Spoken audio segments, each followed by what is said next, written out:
situation des aidants. Je vous remercie beaucoup. Alors maintenant, on va commencer cette journée avec une première intervention, celle de Madame Morgane Hiron, que j'appelle à me rejoindre. Monsieur Durousseau, oui. Je peux juste dire un mot, s'il vous plaît? Allez, bah, dites un mot. Je vous coupe la parole, je m'en excuse. Moi, j'aimerais simplement, ce n'était pas prévu mon intervention, mais cette journée, on la doit essentiellement à notre président, Jean-Georges, que vous avez entendu tout à l'heure, à Sabine Tito et à Catherine Ledu, qui ont orchestré pratiquement toute cette journée. Donc j'aimerais simplement qu'on les applaudisse avant de débuter les travaux. Je vous remercie. Eh ben, vous avez bien fait de nous interrompre pour ça, et on les applaudit effectivement très fort. Alors maintenant, Madame Hiron, plus personne n'a une déclaration à faire, hein, pour l'histoire, non? Plus personne. Donc Madame Morgane Hiron, vous êtes déléguée générale du collectif Je t'aide. Avec vous, on va poser un cadre, hein, à cette journée. Votre intervention, ça s'appelle « En chacun de nous, un aidant sommeille, un aidant qui s'ignore ». C'est ce que vous allez nous expliquer, mais vous allez nous parler des aidants, qui sont la typologie des aidants, le cadre, le chiffre, les enjeux. Et alors, si vous voulez bien, en fin d'intervention, vous avez, je crois, 30 minutes d'intervention. Alors, on se dit qu'on se donne quoi, 5 minutes, 10 minutes pour les questions-réponses? Qu'est-ce qui vous convient? 10 minutes, ouais. 10 minutes, voilà. Donc, à 10h20, je reviens discrètement vers vous et on sait que c'est les questions-réponses. Allez, voilà, on l'applaudit. Bonjour à toutes et à tous, je suis vraiment très heureuse d'être là parmi vous aujourd'hui pour cette journée d'études. On voit que la question des aidants, c'est un thème qui émerge à la fois dans la société et au sein du ministère des Finances, et c'est important justement de continuer de tracer cette voie avec des actions concrètes. Donc moi, je suis Morgane Hiron, je suis déléguée générale d'une association qui s'appelle le collectif Je t'aide. J'ai apporté des flyers et notre plaidoyer annuel qui est sur la poubelle à droite, donc j'espère qu'ils n'iront pas à la poubelle et que vous pourrez les prendre durant les différentes pauses. Mon intervention, voilà, va durer environ une vingtaine de minutes et le but, c'est d'avoir du temps pour l'échange et pour prendre vos remarques, vos questions et vos interventions. Donc l'idée, c'est de dire un peu le cadre général, effectivement, qui sont les aidants, quels sont les enjeux, quelles sont les avancées, mais aussi les insuffisances des politiques publiques, quelles sont les ressources, si vous êtes vous-même aidant ou si vous en connaissez autour de vous. Et puis, je dirais un mot aussi sur peut-être effectivement en tant qu'agent au sein du ministère des Finances, qu'est-ce que vous pouvez pousser en interne pour faire avancer les choses, qu'est-ce qui se fait aussi voilà, dans d'autres structures employeuses, qu'elles soient publiques ou privées. Donc juste un mot sur le collectif Je t'aide. Aujourd'hui, le collectif est composé de structures adhérentes. Donc vous les voyez à l'écran. Aujourd'hui, nous sommes 26. Vous reconnaissez peut-être certains logos. Donc il y a à la fois des associations d'aidants, donc 100% aidants, la compagnie des aidants, avec nos proches, une association sur les jeunes aidants qui s'appelle Jade. On a aussi des associations de patients comme France Alzheimer, Vaincre les maladies lysosomales, qui sont des associations qui sont dédiées à une pathologie, mais qui ont des actions envers les aidants. On a aussi des services d'aide à domicile, comme par exemple l'ADMR, des mutuelles qui ont des actions envers les aidants. Et puis on a aussi Andéo qui a un label qui s'appelle Salarié aidant, et c'est ce label qu'a obtenu la gendarmerie, qui vous expliquera plus en détail ça à 14h. Mais voilà, tous ces acteurs-là ont pour objectif les 3 missions que je vais vous présenter juste après, et vous dire qu'on ouvre l'adhésion aux personnes physiques dans 2 semaines, et on est très fiers de ça. L'idée, c'est de se dire que voilà, pour parler, pour agir avec les aidants, il faut aussi, enfin pour les aidants, il faut aussi agir avec eux directement. Et on a déjà 2 places du conseil d'administration qui sont réservées pour des aidants, des anciens aidants. Donc on les attend et on vous attend pour rejoindre aussi la gouvernance de l'association. Donc nos 3 objectifs principaux, nos 3 missions, vous les voyez à l'écran. Donc c'est d'abord d'améliorer les droits des aidants. Donc c'est pour ça que je vais parler beaucoup, ou un peu en tout cas, de politique publique. Pour ça, on fait des plaidoyers, des études, des interventions dans les médias. Donc vous voyez à l'écran en haut à droite le plaidoyer annuel de cette année, et donc qui est là si vous souhaitez voilà, l'avoir, et on l'a aussi en téléchargement libre sur notre site internet. un deuxième objectif de rendre visibles les aidants avec des campagnes de communication. Donc vous voyez la photo qui est la campagne d'affichage de l'année dernière, par exemple. Donc voilà, campagne abribus, campagne en ligne. Et puis enfin, un troisième axe de transformer, d'accompagner la société, puisque l'enjeu, c'est qu'en fait, comme les aidants sont partout, on est obligé, enfin, en tout cas, notre action vise à sensibiliser l'ensemble des acteurs pour qu'ils puissent eux-mêmes repérer et orienter les aidants vers les ressources. Donc voilà, un travail de sensibilisation, la mobilisation autour de la JNA, la Journée nationale des aidants, qui a lieu chaque année le 6 octobre, et puis un appel à projet qui vise à faire émerger des solutions et à les pousser pour qu'ils se développent. Donc, qui sont les aidants? Ça a été dit, mais peut-être de rappeler que effectivement la définition telle qu'aujourd'hui on l'entend, les aidants, c'est toutes les personnes aux liens étroits et stables qui résident ou non en fait avec le proche aidé. Donc ça veut dire qu'effectivement on peut être aidant d'une personne âgée par exemple qui vit en EHPAD ou en institution, mais on peut aussi être aidant d'un fils ou d'une fille qui est à domicile et en situation de handicap. De manière régulière et fréquente. Donc à titre non professionnel, donc on sépare bien la question des aidants et la question des professionnels de santé de l'aide à domicile et qui accomplissent tout ou partie des actes de la vie quotidienne. Donc effectivement, les aidants, on l'a dit, pour nous, il y a 3 grands domaines. Il y a à la fois la perte d'autonomie. Donc un exemple concret, c'est aider un parent âgé, Alzheimer, maladie apparentée, Parkinson, malade à corps de Lewy. Ça peut être aussi aider une personne en situation de handicap, et c'est, je pense, le thème que vous connaissez le mieux du fait de l'historique de l'association. Donc par exemple, accompagner un enfant en situation de handicap, que ce soit un handicap visible ou invisible, tout ce qui est aussi maladie psychique et notamment l'autisme. Et puis ça peut être aussi accompagner une personne qui est malade, notamment par exemple un conjoint atteint d'une maladie, et donc effectivement le cancer, les diabètes, l'AVC, les maladies rares.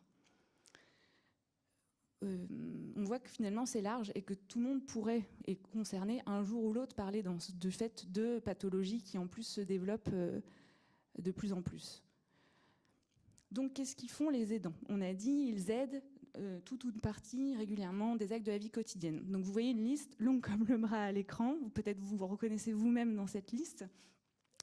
La première, entre guillemets, tâche des aidants, c'est d'abord soutenir et écouter. Donc c'est vraiment du soutien moral, donc c'est quelque chose qui est pas forcément visible. C'est passer un coup de téléphone toutes les semaines à ses parents âgés, c'est effectivement savoir s'ils vont bien, c'est des visites. C'est aussi se renseigner sur la pathologie, les traitements, parfois c'est faire des choix aussi, notamment dans les cas de cancer, d'aider aussi à savoir quelle stratégie médicale on va mettre en place avec l'équipe.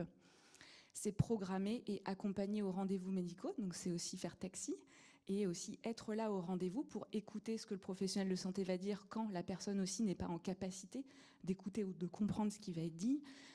C'est accomplir les tâches domestiques, prendre en charge toutes les démarches administratives, donc les aides, les dossiers auprès de la MDPH, donc maison départementale des personnes handicapées. C'est gérer les finances quand la personne ne peut pas le faire ou ne peut plus le faire. C'est faire intervenir des professionnels à domicile quand il faut. C'est aussi les coordonner. C'est tout un travail en soi, sachant que on le verra, les professionnels à domicile, c'est un secteur en tension et c'est très compliqué en ce moment. C'est chercher des établissements, par exemple au moment où une personne âgée commence à devenir de plus en plus dépendante, c'est de savoir voilà, où est-ce qu'on va trouver un établissement qui correspond à nos critères et qui ait une éthique. Et puis c'est de trouver des solutions de manière générale.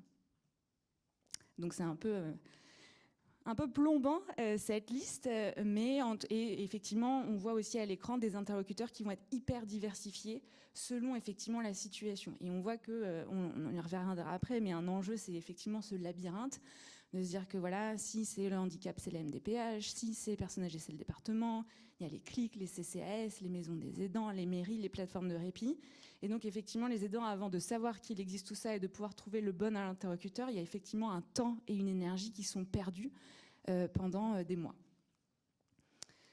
Donc on l'a dit, de multiples casquettes. Ça, c'est la campagne d'affichage qu'on avait fait en 2018, donc la première campagne d'affichage du collectif Je t'aide.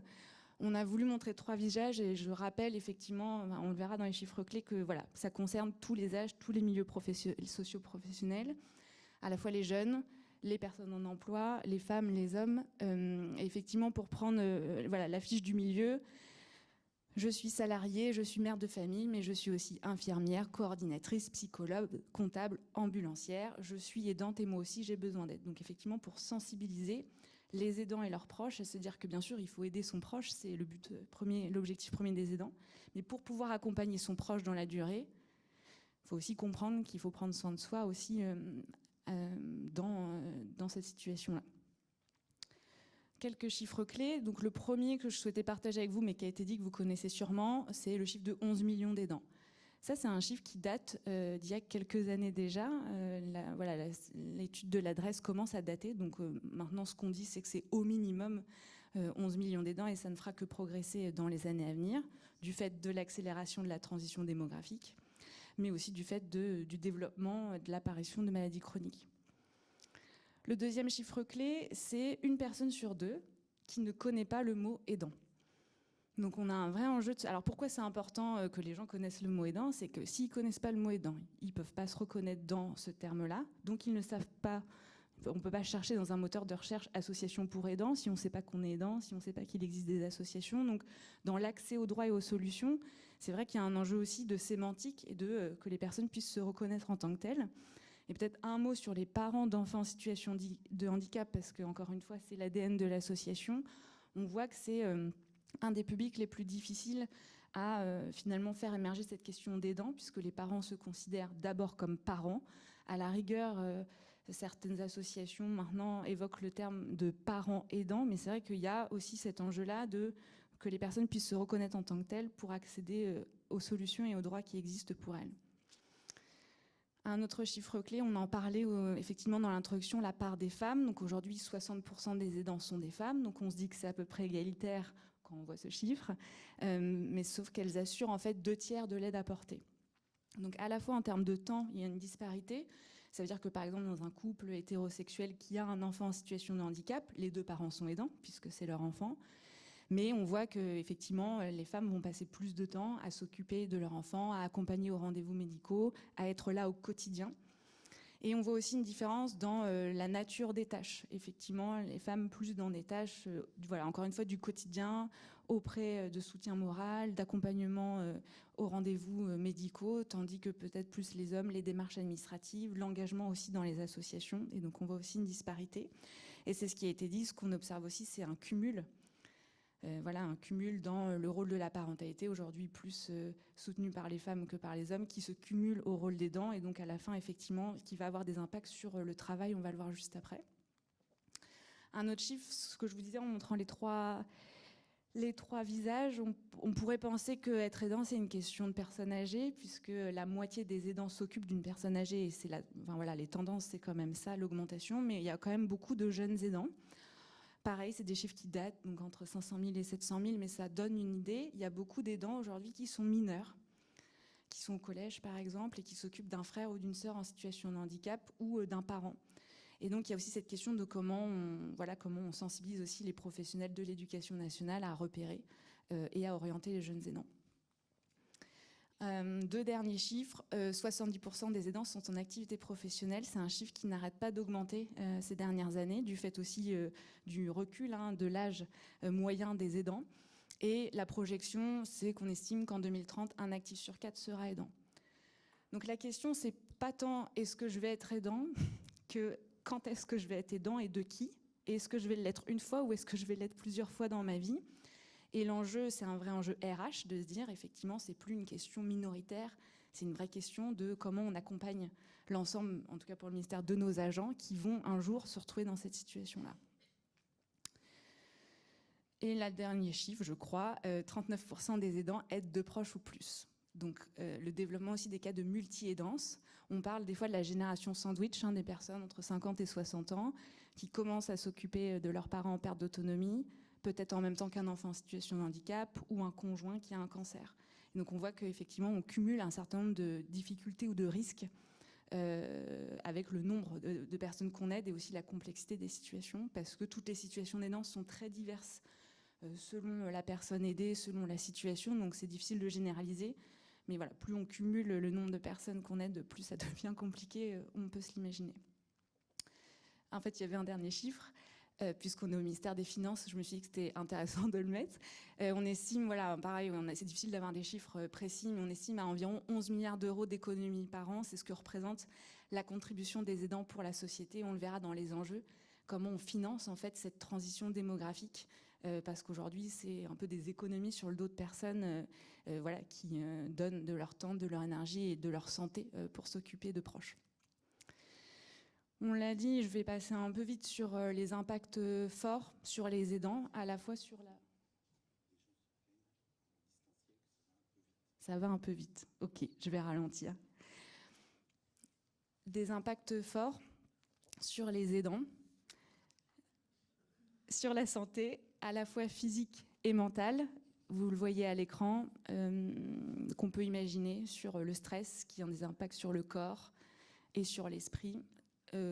J'ai mis exprès la notion de culpabilité des aidants, de toujours mal faire, avoir l'impression de ne pas assez en faire, de mal faire, et qui peut mener beaucoup de temps, de fois à l'oubli de soi, donc à l'oubli de sa santé et à l'oubli de ses projets personnels. Des impacts sur le travail, des retards, la difficulté à concilier, à articuler les temps de vie, qui peut mener des fois à des réductions, on l'a dit, de temps de travail, donc demander un mi-temps, pourquoi pas, mais quel impact, on le voit juste après, sur la précarité, l'impact sur les cotisations retraite, et on le voit là, encore une fois, hein, les femmes qui vont cumuler un certain nombre de difficultés, et effectivement des impacts sur l'isolement. J'ai moins de temps pour moi, j'ai moins de temps pour voir mes amis, donc je vais moins aller à des événements de sociabilité, à des événements qui me font plaisir, et à la fin, un cercle social qui se restreint à un isolement. L'isolement qui était le thème de l'année 2021, donc on a fait un plaidoyer dessus, si ça vous intéresse. Donc après avoir dit tous ces aspects un peu difficiles, un peu lourds sur les impacts, les risques, je souhaitais aussi quand même mettre en avant le côté positif de l'aidance. Il y en a quand même. Alors, ce que disent les aidants, et peut-être vous l'expérimentez aussi dans votre vie, c'est que ça transforme la relation que vous avez avec votre proche. Beaucoup de personnes disent qu'ils n'ont jamais été aussi proches de leurs proches que dans ces moments-là, et que ça crée aussi un lien qui est différent, qui est plus fort avec la personne aidée, avec aussi parfois la famille. Et puis des compétences que les personnes, ou des ressources que les personnes ne pensaient pas avoir et qu'elles se découvrent durant les danses. Les danses, je ne l'ai pas dit, mais ça dure des années, c'est rarement quelques mois. Et pour faire le lien avec aussi le ministère des Finances, le lien en tant que vous, en tant qu'agent dans votre carrière aussi, des compétences qui sont utiles au monde professionnel. Et aujourd'hui, il y a des études qui sont sorties sur quelles sont les compétences que les aidants développent, et on se rend compte que ces compétences sont en plus celles qui sont le plus recherchées sur le marché du travail actuellement, que vous voyez à l'écran. Je ne les ai pas toutes mises, mais c'est les principales. La gestion du stress, la résolution de problèmes complexes, l'anticipation, l'autonomie et évidemment l'intelligence émotionnelle. Donc pour résumer les enjeux, on a un peu touché du doigt les différents thèmes, mais déjà un enjeu voilà, de transition démographique. Encore une fois, je l'ai dit, les aidants, c'est sur 3 domaines, hein, la perte d'autonomie, le handicap, la maladie, mais on voit que ce qui est aujourd'hui le plus représenté à 50%, c'est quand même la perte d'autonomie.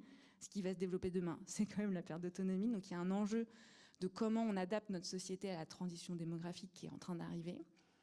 Un enjeu de prévention et de santé, puisqu'on l'a vu, les aidants n'ont pas les moyens voilà, de s'occuper d'eux, donc renient sur leur santé. Donc en fait, il n'y a pas cette prévention de santé et donc des pathologies qui se développent parce qu'on est aidant. Un enjeu d'égalité femmes-hommes, puisque c'est encore beaucoup les femmes qui supportent le rôle d'aidant aujourd'hui en France. Un enjeu d'emploi et de performance, de comment on valorise aussi ses compétences en tant qu'aidant. De lutte contre la précarité, puisqu'aujourd'hui il existe beaucoup de reste à charge encore pour les aidants. Un enjeu, on l'a dit, de reconnaissance par les aidants eux-mêmes de leur rôle, mais aussi par la société, comment on valorise ce rôle dans notre société. Et puis un enjeu de démocratie, comment on permet aux aidants de participer aux politiques publiques qui les concernent. Pour conclure mon intervention en 2 grosses minutes, faire un point sur les politiques publiques dédiées qui sont finalement assez récentes. Le mot d'aidant, il est assez récent puisqu'avant et encore aujourd'hui, on peut entendre la famille, les proches. Donc c'est bien et en même temps, ça ne reflète pas la réalité parce qu'en général, dans une famille, il y a vraiment un aidant ou une aidante, voire 2, mais le reste sont des personnes qui suivent mais qui ne gèrent pas au quotidien l'aide.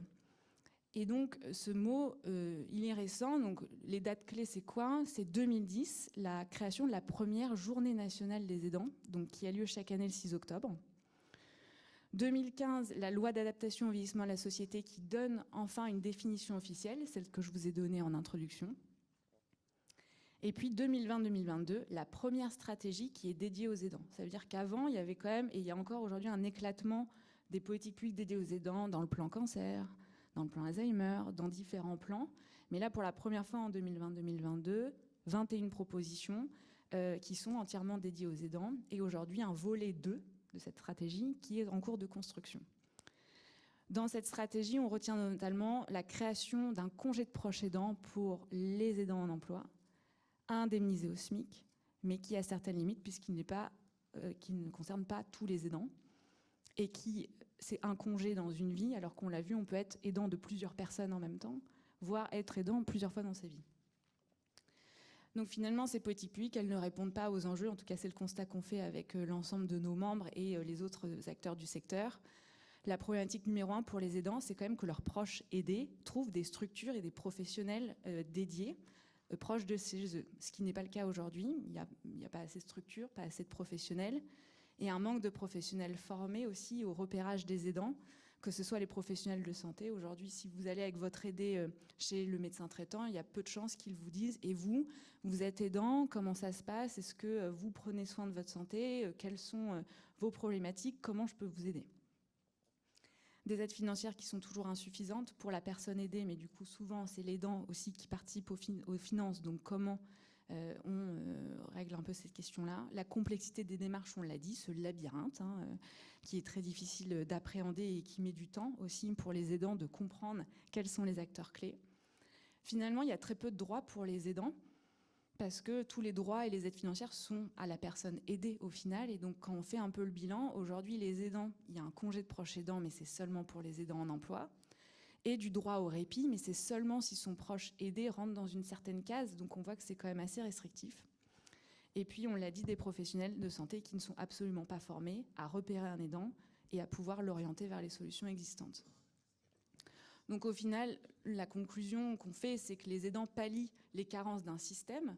Parfois, ils se retrouvent à faire des gestes de soins alors qu'ils ne sont pas formés pour, ce n'est pas leur rôle, sans reconnaissance d'un travail qui est finalement gratuit et invisible et qui sont du coup épuisés. Donc une nécessité d'un véritablement changement de vision de la part des décideurs pour mettre en place des moyens pour accompagner notre société dans cette transition. On parle beaucoup de transition écologique, évidemment, mais il y a aussi cette transition démographique qu'on voit arriver et pour laquelle on n'est pas préparé. Un mot du coup sur les ressources. Voilà, il y a les flyers et vous pourrez évidemment nous contacter pour plus d'informations, mais sachez qu'il y a des associations dédiées aux aidants et qu'il y a aussi toutes les associations de patients qui ont en général un volet aidant. La Ligue contre le cancer, France Alzheimer, France Parkinson. En général, toutes les associations de patients ont des choses pour les aidants. Et quelles solutions vous pouvez trouver? Donc de l'information, des formations, que ce soit en ligne ou en présentiel, des groupes de parole, des lignes d'écoute téléphonique anonymes gratuites, un accompagnement social et psychologique, des séjours de répit, des journées bien-être, et puis enfin, des fois, des activités partagées entre les aidants et leurs aidés. Les ressources, donc, vous pouvez les trouver sur notre site internet, associationjetête.org, et aussi sur la plateforme qui s'appelle Ma Boussole Aidant, où la plupart des associations ont rejoint cette plateforme pour effectivement mettre leurs ressources dessus, qui a été aussi rejoint par la CNSA et la Caisse des dépôts très récemment. Et avant de passer aux échanges, une minute sur effectivement le rôle de chacun en tant qu'agent du ministère des Finances. Donc on l'a vu, il y a un rôle à jouer de la part des politiques publiques, des décideurs, de la part des associations, de la part des professionnels médico-sociaux et médicaux. Mais c'est vrai qu'en tant qu'agent du ministère des Finances, il y a des choses encore à pousser. On a parlé effectivement d'un guide pour les aidants, mais comment on va plus loin? Et on peut effectivement s'inspirer de ce qui va être dit par la gendarmerie en début d'après-midi, comment on forme les managers et les directions à repérer les salariés aidants et à les orienter, comment on est mieux disant sur ce fameux congé de proche aidant, sur la flexibilité, sur le télétravail, et sur effectivement un pouvoir d'information du ministère via l'intranet et les outils existants vers des dispositifs qui existent déjà. Et on voit aussi apparaître dans certaines structures des aides financières ou des accompagnements financiers à trouver des solutions. Donc on voit que la palette d'outils, elle est très large pour les employeurs, pour effectivement accompagner leurs salariés. Et je pense qu'effectivement, ça pourrait être un rôle de l'association de pousser aussi ces mesures en interne pour tous les agents qui sont aidants ou qui vont le devenir demain. Merci beaucoup pour votre attention et j'aurai le plaisir d'échanger avec vous dans les 6 minutes qui nous restent. Merci. Eh bien, écoutez, on vous remercie beaucoup. Je vois que vous êtes attentifs au temps. Hein. Vous avez dit 6 minutes, c'est pile ce qui nous reste, effectivement. Ouais. Donc, si vous avez des questions dans la salle, c'est super simple. Vous levez la main et je viens vous voir avec le micro. Et est-ce qu'il y a des questions en Zoom qui ont été posées? 2 questions toutes simples. Allez-y. De toutes simples, oui. Serait-il possible d'obtenir des flyers du collectif? Vous avez parlé de documents tout à l'heure. Vous nous les ferez passer et on les diffusera? Tout à fait, oui. Et nous mettre à disposition un lien, tout simplement, pour qu'on puisse vous joindre directement. Merci. Ouais. Alors, la question du lien, elle est importante. Moi, elle m'amène à la question des ressources externes. On en a parlé un petit peu, hein, parce que c'est une jungle, en fait, hein, quand on rentre dans le monde de l'aidance, entre les ressources internes à son entreprise ou à son ministère et les ressources externes. Donc, comment on s'y retrouve dans cette jungle? Et vous me dites s'il y a des questions derrière, je vous rejoins. Allez-y. Sur la question de la jungle. De la jungle et du labyrinthe, effectivement, il y a au moins 2 volets à avoir en tête. Je pense que vous avez en tête, c'est effectivement ce qui vient le plus naturellement, entre guillemets, c'est qu'est-ce que je peux mettre en place pour mon proche aidé. Donc, quels sont les professionnels qu'on peut trouver pour son proche? Quelles sont les aides financières pour aménager le domicile, pour effectivement que la personne puisse avoir ses besoins, entre guillemets, remplis. Donc ça, c'est ce qu'on pense assez rapidement. Et là, comme je l'ai dit, effectivement, dans le triptyque, perte d'autonomie, handicap, maladie, l'interlocuteur, il va être différent selon la pathologie. Et c'est vrai que là, sur la slide qu'on avait vue, voilà, personne âgée, c'est les CLIC, c'est le département. Pour le handicap, c'est les maisons départementales des personnes handicapées. Beaucoup de ressources aussi dans les mairies, dans les CCS, donc centres communaux d'action sociaux. Donc ça, c'est effectivement les 2 sites gouvernementaux qui sont assez bien faits pour les personnes âgées.gouv.fr et monparcourshandicap.gouv.fr. Donc ça, c'est déjà pour son proche. Et puis effectivement, l'idée de mon intervention aussi, de se dire qu'il y a aussi des ressources pour vous en tant qu'aidant. Et là, on voit que c'est assez finalement large. Déjà, le fait de s'informer, c'est déjà une première chose. J'ai parlé de formation en ligne. Alors à chaque fois, on me demande oui, mais faut se former à quoi? Les formations en ligne, elles sont à la fois sur parfois des gestes techniques, si vous avez envie d'apprendre, changer un bas de contention, comment déplacer une personne d'un lit à un fauteuil, ça peut être ça. Mais il y a aussi des formations plus transversales, comment j'identifie mes limites, comment je les pose, comment je réponds à une personne qui a Alzheimer sans m'énerver quand elle me demande 15 fois quelle heure il est et quand est-ce qu'on mange. Donc en fait, il y a aussi comment on se ressource et on apprend des choses qui vont aider à durer dans le temps. Et puis des actions très concrètes dans les labyrinthes. Effectivement, il y a les associations d'aidants qui sont présentes sur tout le territoire. Et les plateformes de répit. Donc les plateformes de répit, il y en a une dans chaque territoire qui vont finalement être votre interlocuteur sur votre territoire et qui va connaître tous les acteurs autour pour pouvoir vous réorienter vers les ressources qui existent. Donc il y a au moins 2 volets, encore une fois, à avoir en tête. Qu'est-ce que je fais pour mon proche, mais qu'est-ce que je vais mettre aussi en place pour moi? Et tout ça, on le retrouve sur le lien Ma Boussole. Il y a effectivement, oui. Alors toujours, j'aimerais vous donner le lien, mais effectivement, ce qui est sûr, c'est que le site Ma Boussole Aidant, c'est le but, comme son nom l'indique, c'est d'être une boussole. Et effectivement, on pousse tous nos membres et toutes les personnes qui ont des ressources pour les aidants à se référencer sur cette plateforme. Et c'est vrai que la puissance de finalement cette boussole, c'est d'avoir été rejoint par le monde associatif, mais aussi, encore une fois, par les pouvoirs publics que sont la CNSA et la Caisse des dépôts, pour centraliser les informations dans, effectivement, cet outil. Cette boussole, elle est importante parce que, pour continuer, pour filer la thématique de la boussole, on est déboussolé quand on est aidant. Hein. D'abord, on peut rentrer brutalement dans le monde de l'aidance, et quand on y rentre petit à petit, il y a des fois, on ne s'aperçoit pas qu'on rentre dans le monde de l'aidance. Donc, dans les 2 cas, on ne se rend pas compte hein, qu'on est dans... vous le disiez tout à l'heure. Oui, effectivement, il y a, des fois, on commence par faire une visite par semaine à ses parents âgés, puis la visite par semaine se double d'un je fais les courses, d'un je fais un repas, etc. Et la difficulté aussi, des fois, parfois, à déléguer. On se sent très seul quand on est aidant, même quand il y a une fratrie qui s'occupe d'un parent âgé. On sait très bien que souvent, c'est soit l'aîné, soit la femme, soit la personne qui habite le plus proche qui va prendre le plus de responsabilités. Et on a toujours l'impression de se dire, bah non, moi je sais mieux faire parce que je sais quelles sont les préférences de mon proche et comment on arrive à transmettre, à impliquer, à responsabiliser son entourage. Parce qu'en fait, sinon, c'est pas durable d'être la seule personne.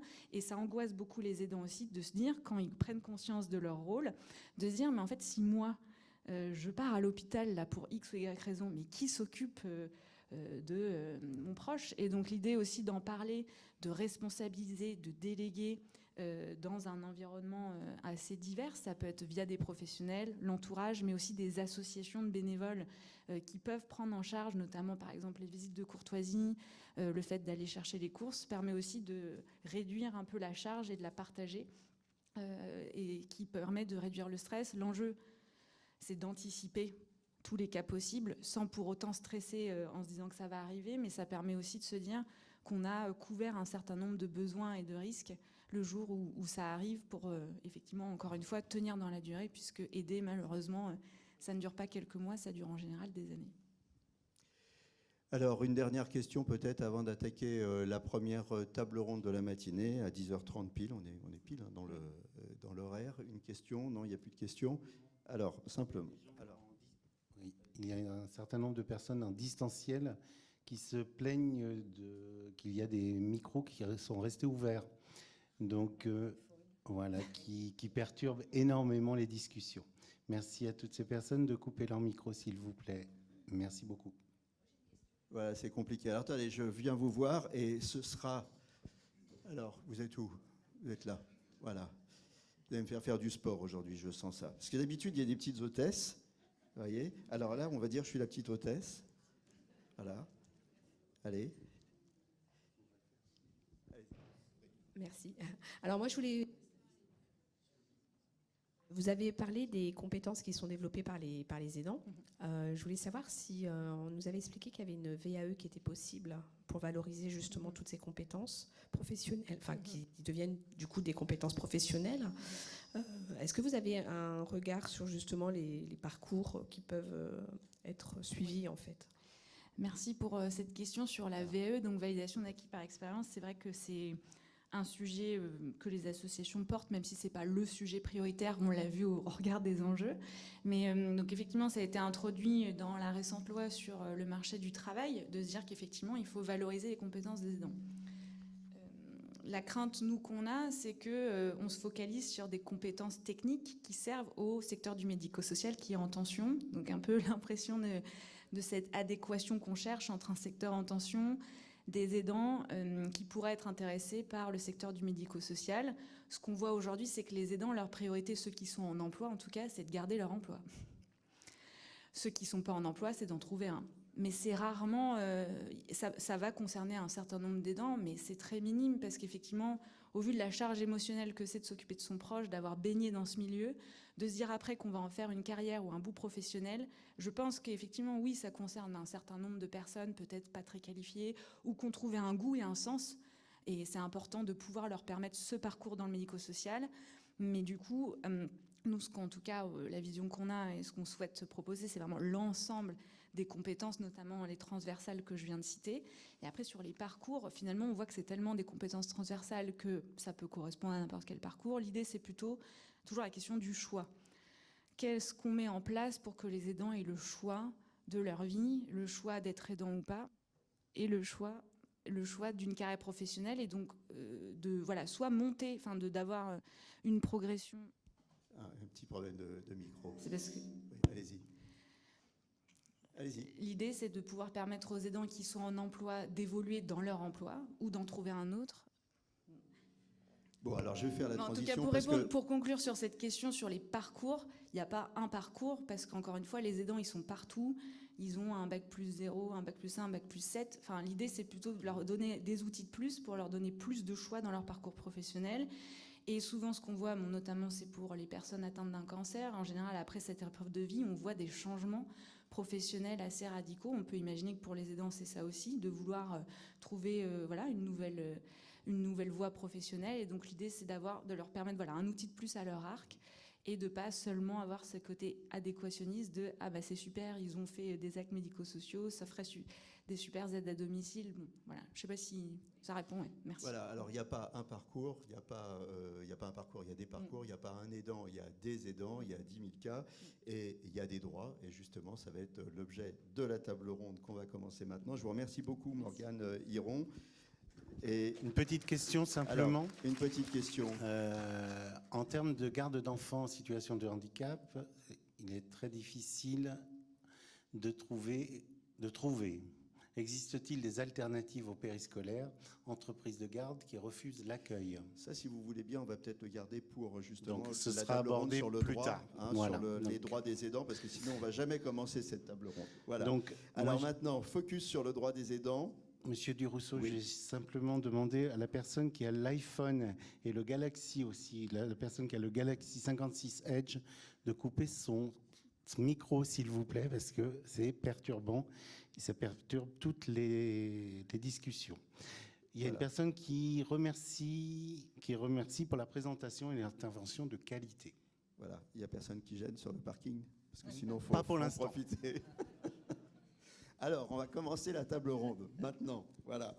Alors, je vais appeler Madame Patricia Benali. Patricia Benali, vous êtes responsable de la mission handicap ministériel, service des ressources humaines, sous direction des RH ministériels au bureau de transformation RH SRH 1B. Voilà. Monsieur Jean-Philippe Sicurel. Jean-Philippe Sicurel, vous êtes chargé de mission à la délégation à la diversité, à l'égalité professionnelle au ministère. Et vous m'avez bien aidé, je dois le dire, en me signalant ce guide